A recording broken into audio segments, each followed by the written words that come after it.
Hola, buenas tardes. ¿Cómo están, familia? Quise hacer este video para darle mi punto de vista acerca de lo del COVID, a cómo vamos en este momento. Hoy estamos a 17 de mayo y bueno, ¿qué nos dicen los números en todo el mundo? Pues casi llegando a los 5 millones de infectados con más de 350,000 muertos por esta causa. La curva a nivel mundial pues no parece que se vaya a aplanar o a acabar o que venga en descenso, sino todo lo contrario. Simplemente ha sido una condición del tiempo. Primero en unos sitios y luego en otros empieza a aumentar esta curva. Localmente aquí en México, ¿qué tenemos? Bueno, pues cerca, según el modelo que tiene México, de este famoso sistema Centinela, tenemos 48,000 confirmados y cerca de 5,000 muertos al día de hoy. Obviamente, pues estos números van a aumentar.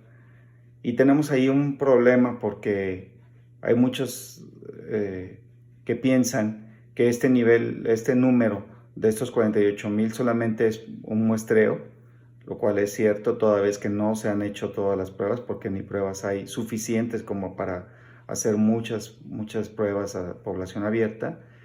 Y bueno, ¿por qué número o factor multiplicar esta cantidad de casos confirmados para tener un estimado de cuántos casos hay en realidad? Bueno, pues muchos dicen que por 8, otros dicen que por 10, otros dicen que por 30. Habría que multiplicarlo. Lo cierto es que si lo multiplicamos por 8 serían cerca de 400,000 infectados en el país.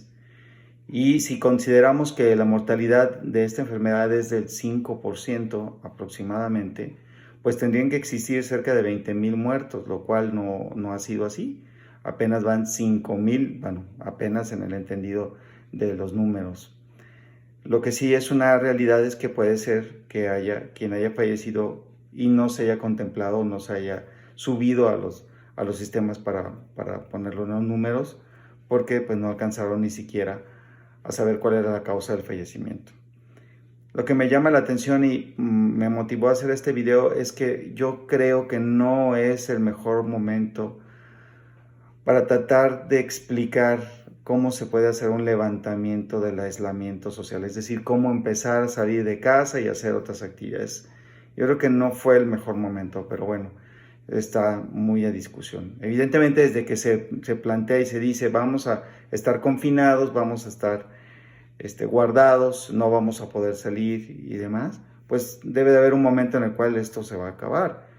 La parte económica se está afectando seriamente por ello y bueno, se necesita trabajar, se necesita reactivar la economía y estoy completamente de acuerdo, pero tal vez no era el mejor momento de hacerlo porque lo que vemos en la práctica es que las personas empiezan a salir y empiezan a tener menor veracidad, menor credibilidad de la enfermedad. De aquí quisiera yo detenerme. Una cosa que he notado en población rural es que no creen que existe el coronavirus. O sea, la gente en el pueblo dice eso no existe, eso no hay, yo no conozco ningún caso, etcétera. Y creo que una parte interesante es que la idiosincrasia del mexicano necesita tener un caso muy cercano o haberlo vivido casi en carne propia con algún vecino, con algún familiar cercano para poderlo creer. Y eso pues es un problema, porque no es necesario que nosotros tengamos o conozcamos personalmente a alguien para que nosotros le demos la connotación de que es peligroso o sí existe, ¿no? Esto no es necesario.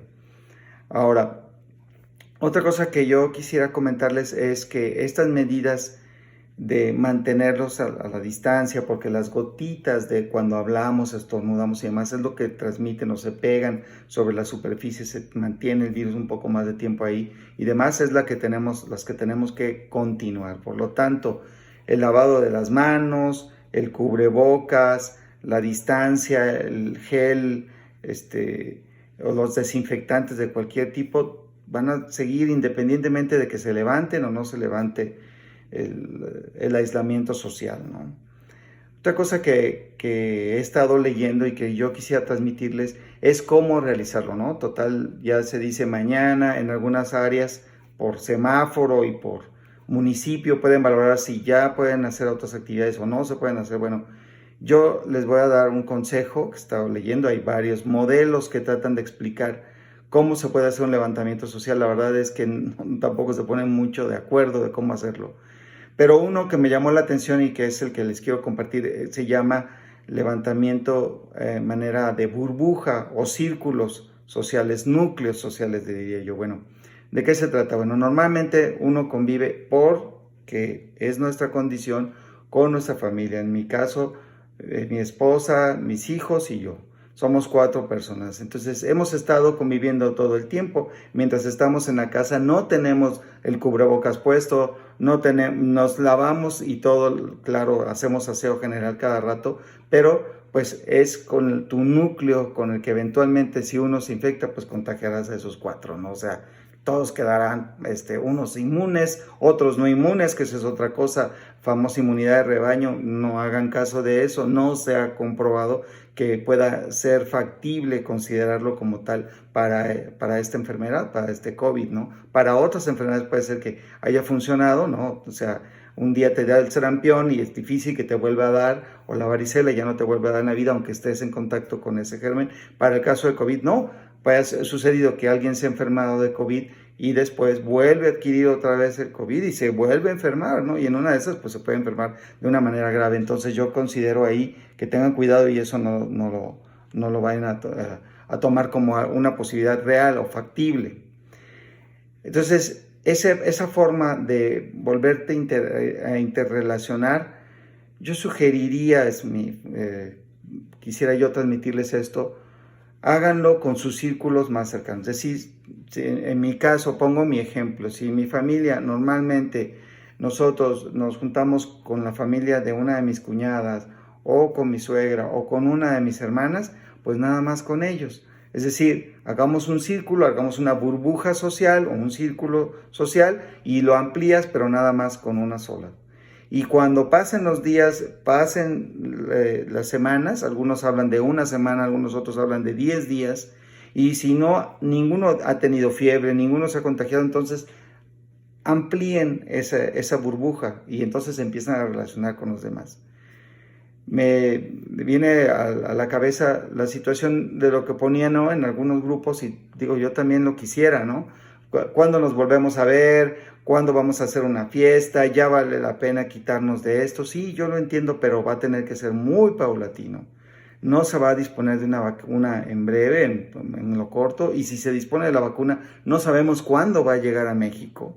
No somos el país más fuerte económicamente para andar comprando vacunas, de manera que no podemos dejarle todo a esa parte. Y por lo tanto, va a haber algunos momentos en los que se van a tener que pasar unas etapas de fuego. Yo creo que una de las principales pruebas cruciales va a ser la apertura de las escuelas, que se está dejando como al final, ¿no? Entonces, ¿cómo se va a abrir las escuelas? ¿Cuántos alumnos tendrá como máximo? Algunos hablan de 10, otros de 15, menos de 20 en casi todos los casos.